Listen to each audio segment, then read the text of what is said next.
Anthony Chaya with Florala Gardens. Today we're talking goats. Let me introduce you to a couple of our goats. Right there, my friend Peppermint.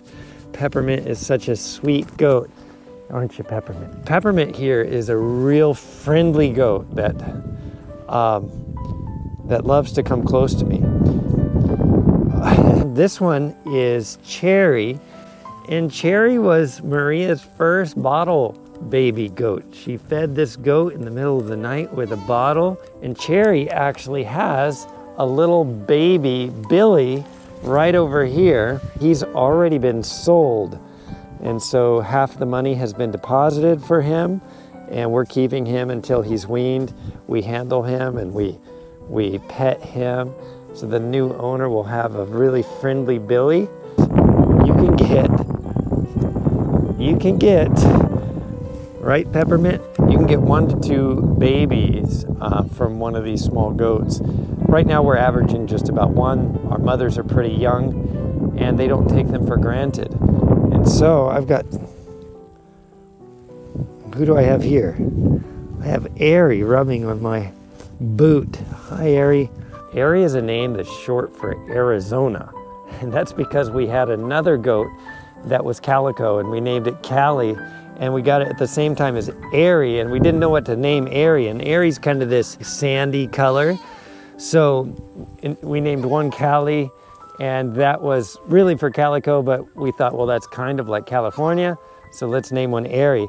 And her little baby there that almost looks like a baby sheep, it's so white, it has the pink nose and the blue eyes, we're calling Peachy. She's just a couple weeks old, and she loves being petted.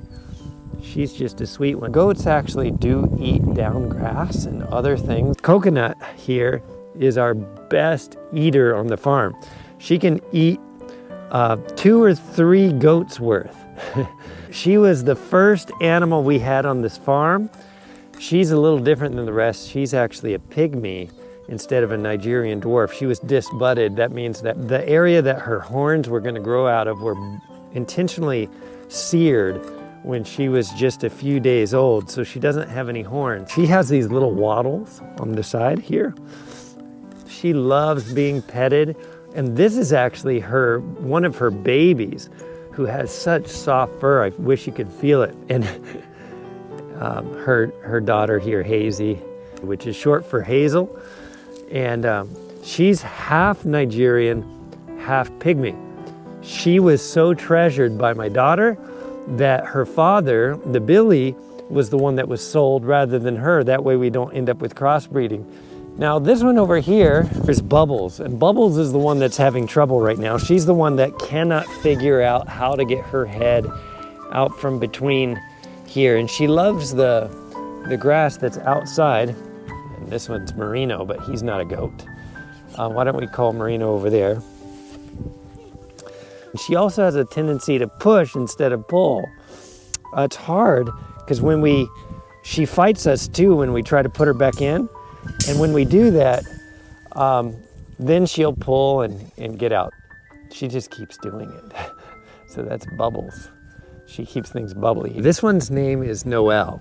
She can get her own head out of the fence. So she can come through and go out. She's figured it out, how to turn her own head sideways, how to get her horns through the fence, and to get out, just like that.